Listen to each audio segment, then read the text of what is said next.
Fala galerinha do Pra Quem Pedala, tudo bom? Queria apresentar para vocês aqui o Diego. O Diego é assessor de imprensa da Polícia Rodoviária Federal.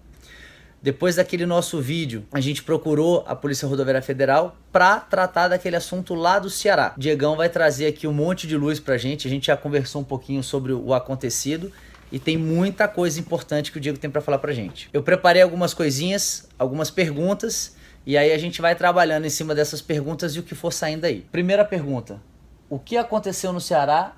Por que aconteceu? E qual foi a reação da Polícia Federal com relação a esse fato? Bom, o que a gente teve no Ceará ali foi uma reação a alguns eventos que não estavam programados, alguns eventos que interferiram no trânsito, né? E a gente também teve ali uma reação de fiscalização imediata. Os policiais encontraram um evento no meio da rodovia que estava causando transtorno, estava gerando perigo a todos os usuários da rodovia e fiscalizaram, fizeram o trabalho deles. Isso foi certo. Só que nesse episódio foi interessante para a gente que a gente detectou também uma falta de regulamentação do próprio CONTRAN, do que é evento, do que é isso, né? Então acabou causando um efeito bom, que fez com que a gente fizesse uma legislação interna precária, inicialmente, provocasse o CONTRAN para que tivesse explícito o que realmente é evento, né? Então, o que houve lá é fiscalização normal, né?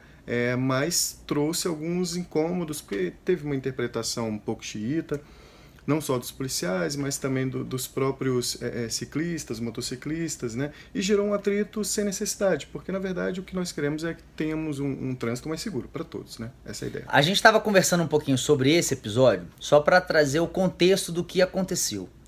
No Ceará, estavam havendo vários eventos que o pessoal chamava lá de rolezinhos.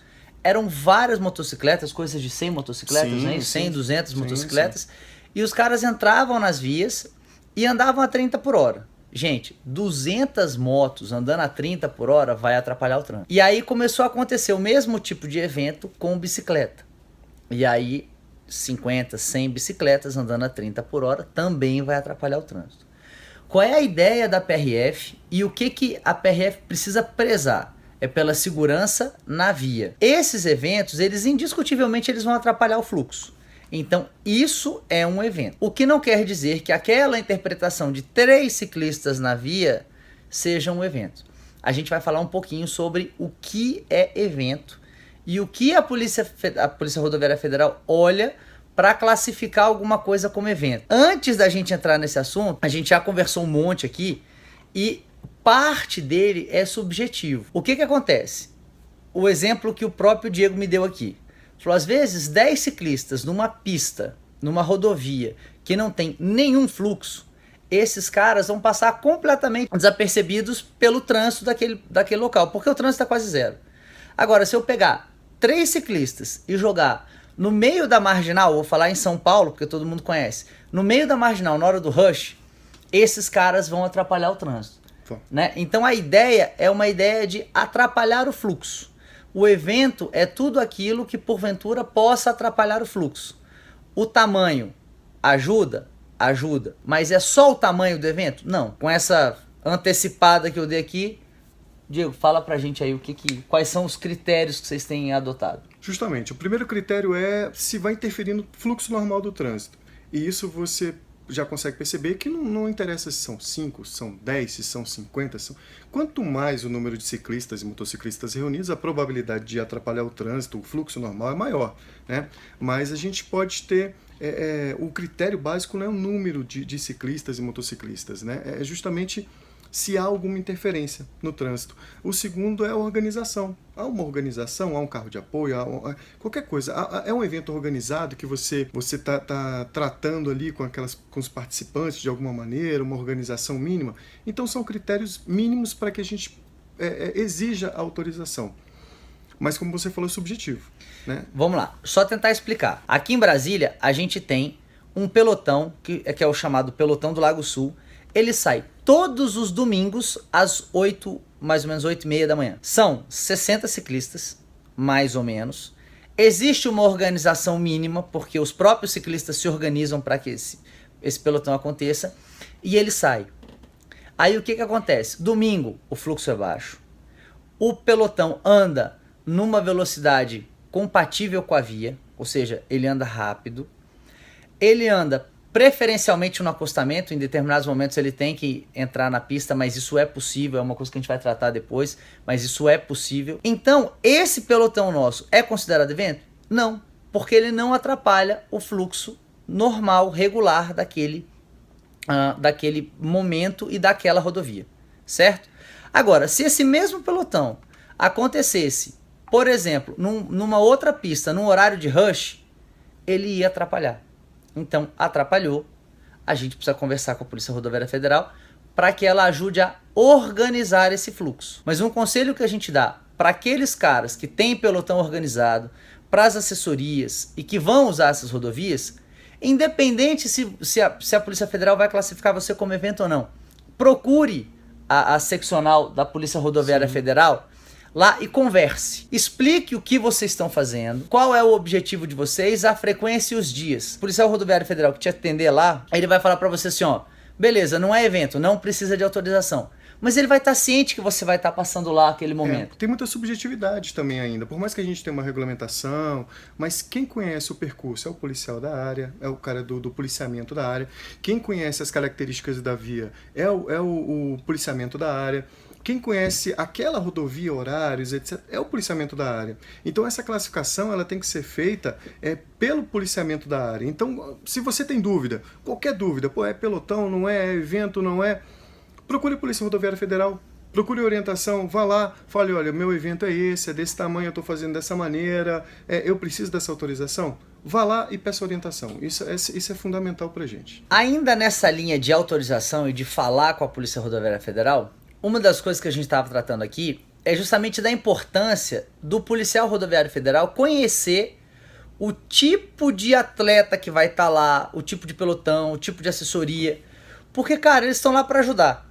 Então, assim, logicamente que eles não vão conseguir escoltar todo mundo, nem é essa a função da polícia, mas se acontecer alguma coisa, algum atropelamento, alguma coisa, ele já tem como mensurar mais ou menos o que está acontecendo, a quantidade de pessoas envolvidas, e tudo isso ajuda para agilizar um resgate, por exemplo, um atendimento para quem precise de um atendimento. O que a gente está falando para determinados eventos precisa de autorização, vamos lá, conversa, pede. Para outros eventos que não precisam de autorização, procurem lá, compareçam, conversem, estreitem os laços com a polícia. Vai fazer uma viagem, comunique à Polícia Rodoviária Federal. Isso é até uma dúvida, por exemplo, se eu saio, por exemplo, de Brasília e vou para Minas, quem que eu tenho que avisar? Procure do seu local de origem, lá ele vai orientar. Da origem, né? Isso, lá ele vai orientar. Então tá, isso é legal. Você falou sobre velocidade, por vezes não é só velocidade.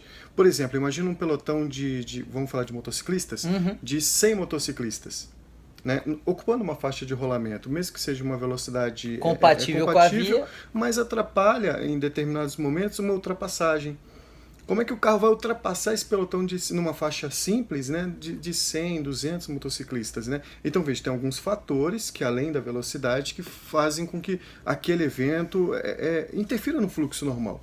Então, esses fatores que devem ser levados para a seção de policiamento da sua regional lá, e lá o policial ele vai avaliar. E olha só, eu tenho insistido muito em os grupos organizados de ciclista irem procurar a Polícia Rodoviária Federal, porque das nossas conversas aqui, não existe uma ideia da polícia. Quando a gente fala de autorização, tem esse medo do cara te negar. Não é isso, né? A Polícia Rodoviária Federal não está lá para negar ninguém. Dificilmente eles vão falar, olha, não faça, não vá, vocês estão proibidos de ir. Não, não é essa a ideia. É uma ideia de conhecimento. Eles trabalham com o fluxo de veículos na rodovia. Esse é o trabalho deles. Essa informação é importante para eles. Então essa autorização é muito mais trazer informação para a Polícia Rodoviária Federal do que efetivamente uma autorização de pode, não pode, não é isso? A gente pode ter a nega dessa autorização? Pode. Isso pode acontecer, sim, claro. Lógico. Mas a gente tem também etapas. A gente vai pedir readequações, a gente vai pedir providências, a gente vai falar sobre o evento, né? De maneira que você não tenha nem perigo nem para o ciclista e nem para o usuário da rodovia. Então, se de repente pode acontecer a nega, mas antes a gente ainda tem adequações, tem conversa. Dentro desse contexto, eu acho importante a gente tratar alguns temas. Por exemplo, o ciclista pode andar na estrada? Sim. Mas olha só, o Código de Trânsito, primeiro, determina que o ciclista ali montado na bicicleta é um veículo. Então ele tem que obedecer às regras de trânsito, isso é básico, né? E ele também prioriza, o próprio Código de Trânsito ele fala, você tem que priorizar os sistemas existentes. Se há uma ciclovia, você tem que andar na ciclovia.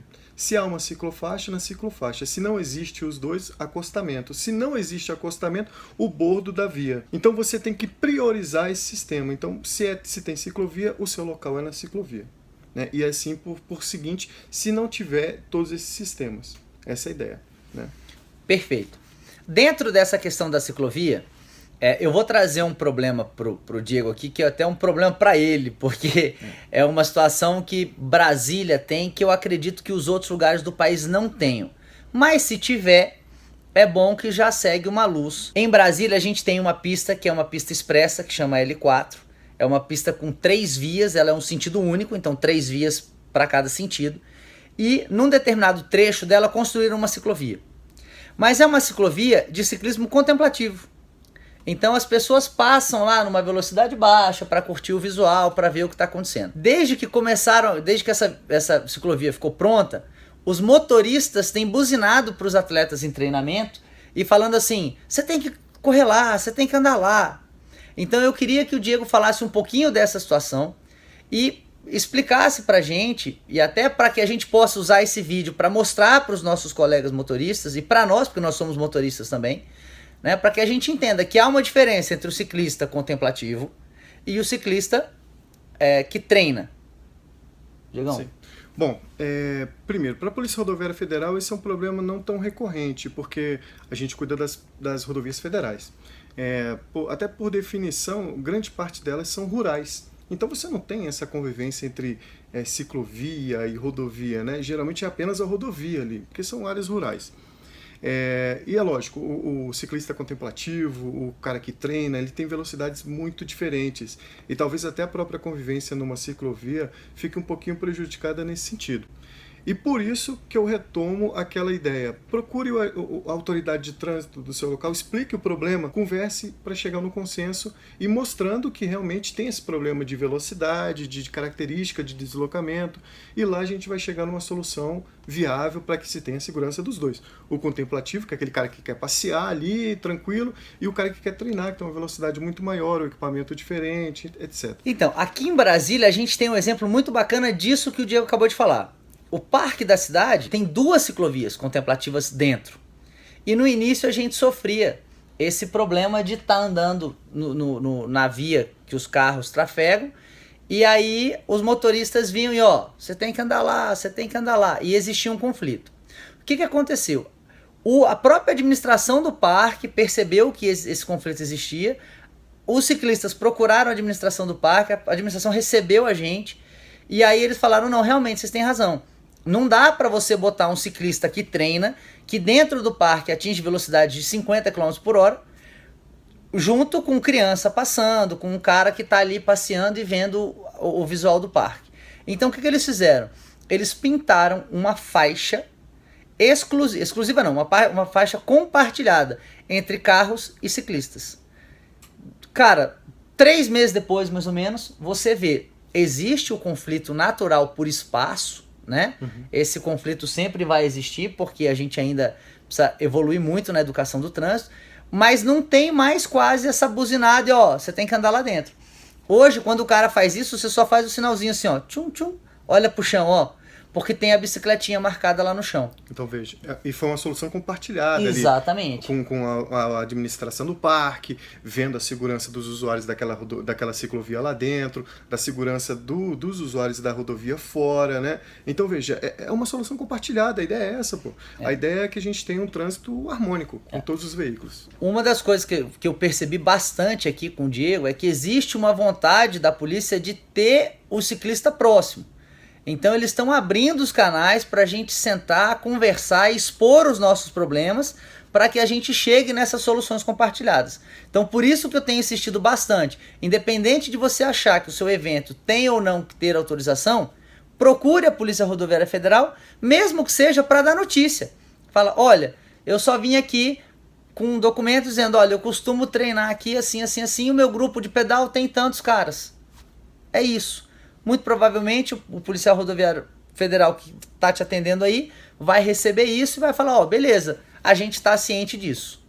E aí você vai ter o teu espaço para treinar e a polícia vai conseguir fazer o trabalho dela com muito mais eficiência. Diegão vai deixar aqui um canal para quem tiver alguma dúvida, alguma coisa. Quais canais da Polícia Rodoviária Federal podem procurar? A Polícia Rodoviária Federal, ela se organiza nos estados. Cada estado tem uma superintendência. E cada superintendência tem uma seção de policiamento e fiscalização do trânsito.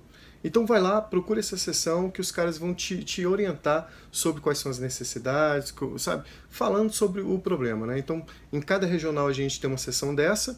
E também, se você não tiver uma dentro da capital, porque geralmente as superintendências são nas capitais, você pode procurar uma delegacia da PRF mais próxima ali, que o chefe da delegacia vai te orientar, vai falar a respeito do seu treinamento, do seu deslocamento, isso aí.